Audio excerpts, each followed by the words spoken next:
Before there were cars with modern technology, it was just a crude muscle that ran over the roads. These cars had big motors that were effective and would get you to your destination in a short time. Even now, muscle cars can still hold their own on the roads, and through the years, many of them have a lasting legacy with their designs and power. Let us take a look at the 10 best muscle cars of all time. Welcome to Rolling on Wheels. Don't forget to hit the subscription button and turn on notifications by clicking on the bell icon. Number 1. 1966 Plymouth Barracuda. The Barracuda is an awesome ride with the capacity to go from 0 to 60 in less than 10 seconds, thanks to its 235 Hewlett-Packard engine. Although few first-generation muscle cars are difficult to get a hold of now, the 66 Barracuda isn't one of them. Barracudas are particular in appearance, much obliged to their heavy, low profiles and the enormous rear window that lends a futuristic look to this classic. First-gen Barracudas were adjusted versions of the Plymouth Valiant. Sometimes they were indeed alluded to as Valiant Barracudas, and had weaker engines for a muscle car, which ran on less than 150 Hewlett-Packard. Number 2, 1966 Shelby GT350.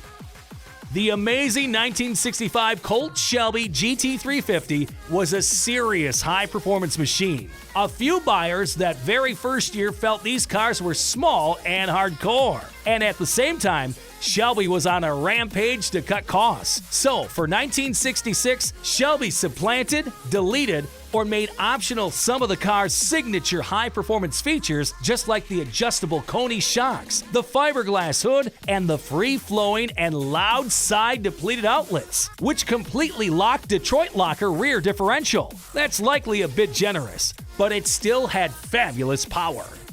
Number 3, 1968 Ford Mustang Shelby GT500. The first 2 years of Carroll Shelby's Mustangs are the most alluring to many Colt idealists. Those 1965 and 1966 GT350s were light, styled, and ideal for track work. But the later 1967 and 1968 cars advertised more fun under the hood and were the machines of choice if you needed to win drag races. For the first time, 67 to 68 GT500 Shelbys came with 355 Hewlett-Packard 420 cubic inch big block power under the hood. Car analyzers saw quarter-mile time slips in the mid to low 14-second bracket. Quick for the day. The Shelby Mustangs have gotten more scoops and flashier styling than the more seasoned cars to coordinate the newly discovered power and torque. And the even speedier KR King of the Road high-performance model was available in 1968 as well. The 1967 Shelby Mustangs used Mercury Cougar tail lamps, but the 1968 models used lights from the 66 Ford Thunderbird. Number 4, Dodge Challenger SRT Hellcat Redeye. This beast is the most powerful Challenger Dodge makes. The base 2020 model will set you back about $70,000 to begin with.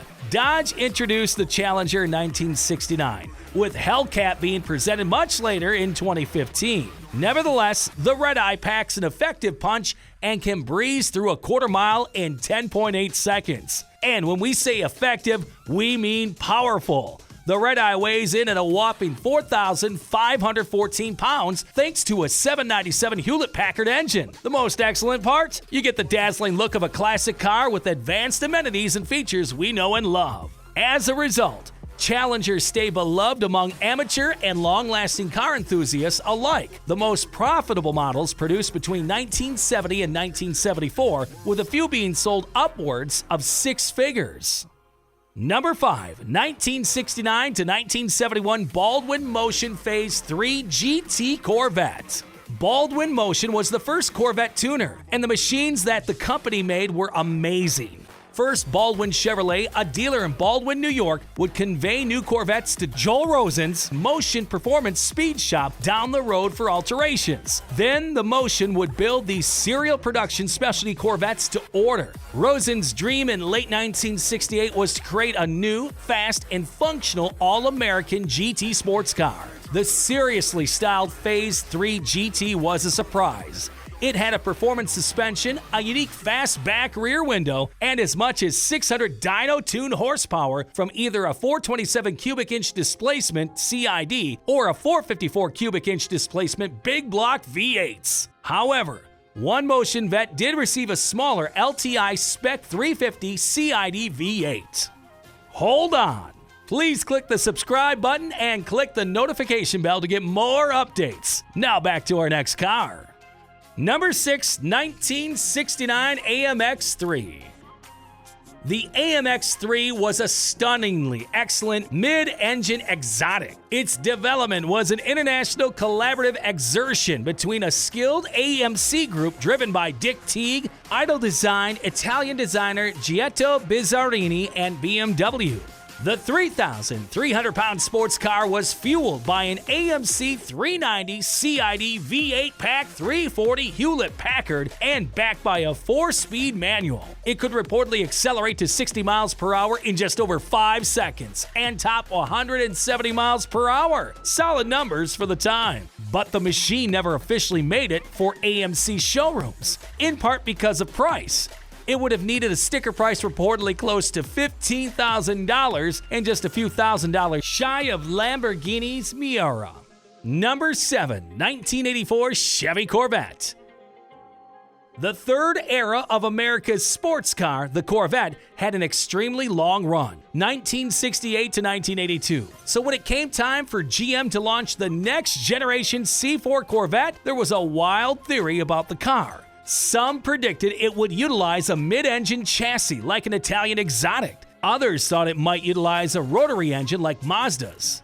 In the end, the next Corvette was not radical. It still had a small block Chevy V8 up front driving the rear wheels. That first year, it turned out a meager 205 Hewlett-Packard. However, after a switch to a modern, tuned port fuel injection system in later a long time, horsepower jumped, and so did performance. As a result, Chevy debuted the first ultra-performance Corvette 5 years later since the 1960s, the 375 Hewlett-Packard ZR1 Registry.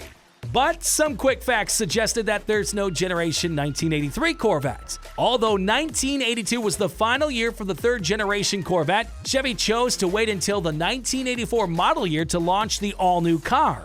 Why?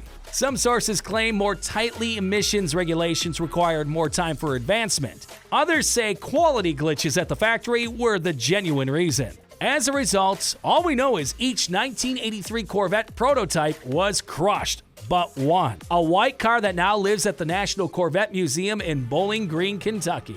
Number 8, 1969 Dodge Charger Daytona. The 1969 Dodge Daytona and its kin, the 1970 Plymouth Superbird, are ostensibly the most radical vehicles to develop from the muscle car wars. But the Daytona, as the name might recommend, wasn't designed for road racing. Instead, it was built to win NASCAR races on the super speedways, the most expanded and quickest tracks. To increase top speed, engineers took the Charger to the wind tunnel. The streamlined modifications to the huge Dodge included an about 2-foot-tall rear wing, a flush rear window, and a more expanded, slanted nose cone. The results were amazing. The race form of the Daytona got to be the first car in NASCAR history to break 200 miles per hour. After some various avoid wins in 1969 and some by Plymouth in 1970, NASCAR's new rulebook prohibited these cars. The generation cars, which came packing a 440 big block or the incredible 426 Hemi, are sought-after collector cars nowadays that bring more than $1,15,000 at auctions. Number 9, 1965 Pontiac Catalina 2+2. The high-performance GTO version of Pontiac Tempest is respected in many circles as the first muscle car, and it included some extreme heat to the automaker's lineup for 1964. The following year, Pontiac decided to work that same enchantment on its bigger cars by dropping a 338 Hewlett-Packard 421 cubic inch V8 into the all-new huge body Catalina to make the 2+2 performance model. It was a terrible name, but a brutal machine, particularly if you went through many more bucks and updated to the 421 HO, which made 376 Hewlett-Packard. The 2+2 famously used wide 8-lug hubs and included a beefier suspension, bucket seats, a Hirsch shifter, and unique badging. Number 10, 1970 Oldsmobile 442. The 442, which gets its name from its 4-speed manual 4-barrel carburetor and dual exhaust, was based on the Cutlass and got to be the hot muscle machine for the Oldsmobile division. It shared its platform with two other hot general engine machines, the Chevy Chevelle SS and the Pontiac GTO. Similar to the GTO, the 442 was only a trim level at the beginning. But by 1970, you may get a vast 455 cubic inch big block V8. When equipped with the even more strong W30 parts, the motor made 360 Hewlett-Packard and a whopping 500 pound-foot of torque. It seems to hit 60 miles per hour in less than 6 seconds, which was exceptionally quick for the time, especially for an Olds. So guys, winding up today's content, I hope you enjoy our grand list. Pick your favorite muscle car and let us know in the comments. Before wrapping up, subscribe to Rolling on Wheels to watch more incredible videos in the future. Please stay connected with us. Thanks for watching.